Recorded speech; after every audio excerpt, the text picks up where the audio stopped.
The process of finding my voice has been a difficult one, and it is ongoing. Others have always been resistant to the choices that I've made about my body. This became most glaringly apparent when I hit puberty and hair began to make its presence known on my body. It was so light at first, a fine sprinkling on my legs, dandelion puffs in each armpit. Yet, from loved ones to complete strangers, there were plenty of people who would cajole, imply, or yell that I should get rid of it. Behavior on my part that would elicit such a strong response included reading a book, riding the bus, asking someone to move a chair, or something equally offensive. Trying to fade into the background did no good. My mere existence as a naturally haired, female-bodied person was an affront. Others' feelings about my body were considered more important than my own. In shame, I started shaving, waxing, plucking. In outrage, I stopped. I became more vocal about why. I talked about the sexist double standard, the animal-tested and chemical-laden products, the contribution to landfills, the wasted time, money, and effort, the straight-up pain. My first trip to the ocean was colored by the burning and stinging of the salt water against the entirety of my just-shaven legs. And the hair is always soft, and it feels wonderful in the wind or to have someone stroke it. But most importantly, it's what I choose for myself. I am the authority on my own body. Now that I'm able to tell people not to impose their views on my body, interestingly enough, folks don't bother me so much about it. And this practice has given me the wherewithal to deal with other inappropriate actions, name-calling, cat-calling, comments about my body or sexuality, unwanted touching, and also to address it when I see it done to others. Folks, if you see someone getting harassed, don't ignore it.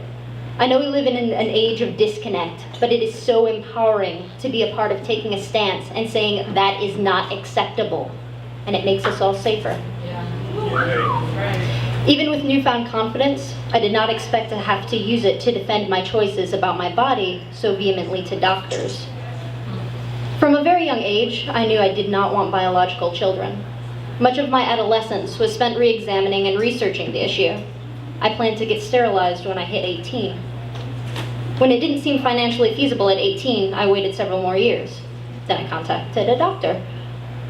Planned Parenthood has resources about where you can find a doctor to perform a sterilization. I did not know this at the time. I talked to doctor after doctor.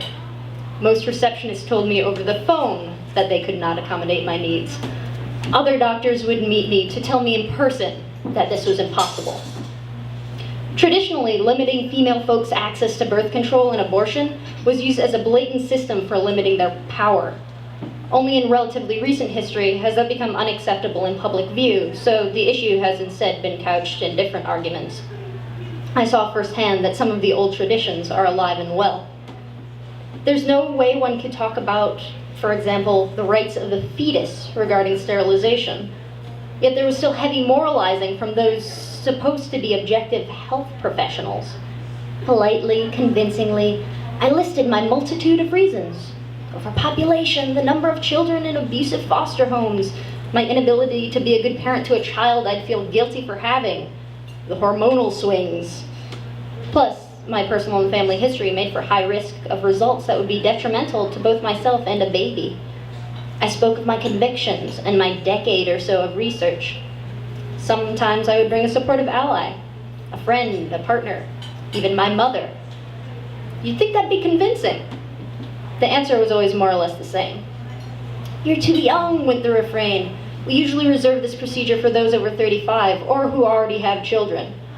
So I could either take this preventative measure against having children by having children, or wait until much later when my fertility was already lower and by which time some accident could easily have occurred.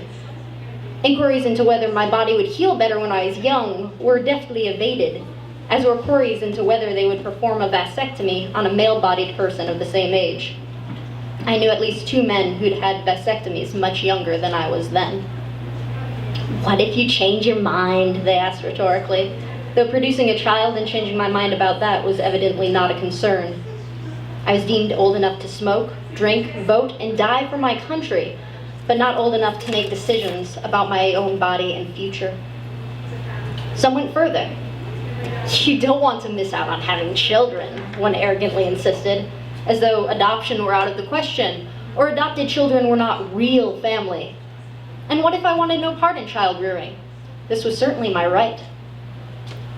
Giving birth is such an important part of womanhood, attested one doctor with grotesquely misplaced "just between us girls" smile.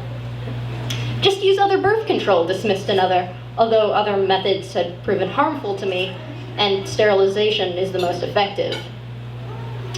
This is a religious clinic, yet another announced primly. What had that to do with anything?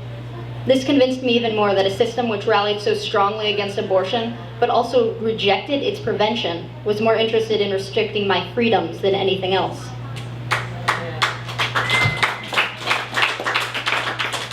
What difference did it make to God? Should I choose to prevent insemination one way or another? Should I also be saving my menstrual emissions so they could one day each be fertilized? One doctor actually balked at the idea of limiting my rights. This one was offended, saying, "It bothers me that you would say that. I consider myself a feminist."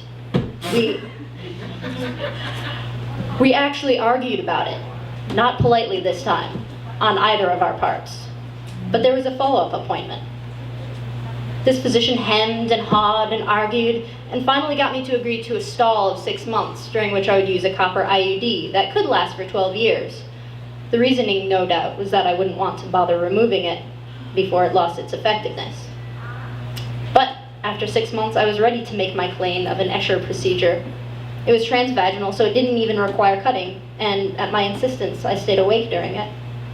After such a span of high blood pressure inducing struggles over the battleground of my body, during the surgery, I was utterly calm.